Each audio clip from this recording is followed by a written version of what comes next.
Hi, I hope you are having a good day today. I am at the front of our property, front of our house, in this very awkward shade sun garden. Back where I'm standing here, this whole back end is deep shade 100% of the time, all of the time. During the winter, I would say most of this bed is deep shade. This front section might get sunlight, but the rest is completely shaded. So I have a very awkward task of picking out plants to grow for this flower bed. Thought I'd show you what I have plans for so far and what I have growing in the garden already, and maybe you can give me some feedback and input on what you think would be a good option for this front garden. If you're new here, my name is Claire. I am in central rural Wisconsin, zone 4B, and in 2023 my family purchased a 15-acre property, and we are just taking you on our journey to transform it into our dream property. So this front flower bed last year was not very successful. I didn't put much effort into it because I kind of ran out of my budget money for landscaping, and I just didn't have time. So I have a few things already in here. I have this poor yew that my dog has been chewing on, hoping it bounces back. It did have a really nice, beautiful structure, and as you can see, he's eaten right through the middle of it. And then it looks like we have some frost damage right here, which I'm a little confused by, but hopefully it'll bounce back. I do see some new growth on it, so it should be okay. It might just look weird for a while. Some other things that I have growing in here still. I have an Aurelia, the Sun King Aurelia there. And then I have another Aurelia Sun King here.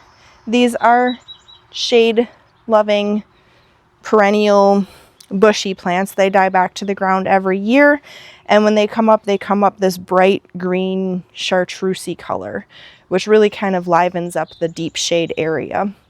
They did really well back here last year. First year they sleep, second year they creep, third year they leap. So this will be the second year that they're in here just creeping along, and I'm excited to see them continue to flourish and grow back here because they did do very well. I have a couple hostas. In our zone, we're apparently really far behind from everybody else. I'll put it up on the screen, but I have a hosta here and a hosta here, and they're maybe 2 inches tall. Yogi, come on, up. I'm going to have to fence this in too because he likes to just lay in the dirt back here and use it as his shortcut when coming and going. But yeah, my hostas are only about 2 inches long. These hostas back here came from a friend in town, and let me see if I can pull one out easily. They were up, open, and ready to be divided. She's one grow zone warmer than I am and in town, and they're huge already. So it was nice of her to share. I'll have plenty of spots to put different hostas. And then these hostas up front came from my dad, also a grow zone warmer than I am, but more rural, not in town. So grow zones are tricky. You're going to have little microclimates wherever you are. And obviously, as you can see the difference, my friend and my dad, same grow zone, different microclimates. So my stuff is a little behind compared to theirs, but I thought that was very interesting to see actually in person. Some other stuff that I have in here currently, I have a variegated Jacob's ladder. I'll put the tag of that on the screen. I've actually got it here. It is Touch of Class. I'll share it on the screen. I had 3 of those. Only one survived. I do have a regular Jacob's ladder in another area that is going to be brought here. I have, I think that's it. At least that's in here. I do have some fescue grass, but that's leaving. It did not do well here.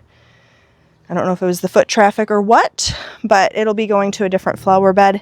I do have an astilbe somewhere else. Aren't you just the cutest? The astilbe will be coming in here, and that'll probably be somewhere here because it does do well in part shade, part sun. But the rest of it probably just going to be hostas because it is so awkward with this deep shade and full sun area. I might put some petunias or geraniums up here just to liven it up a little bit where it does get full sun for most of the day. But if you have suggestions, I will always take them. I'd love to hear if you have a flower bed like this, what you might have done to keep it happy, thriving, and looking well. Because right now it looks pretty sad. So stay tuned for an after look of this garden flower bed. And I hope I will see you soon.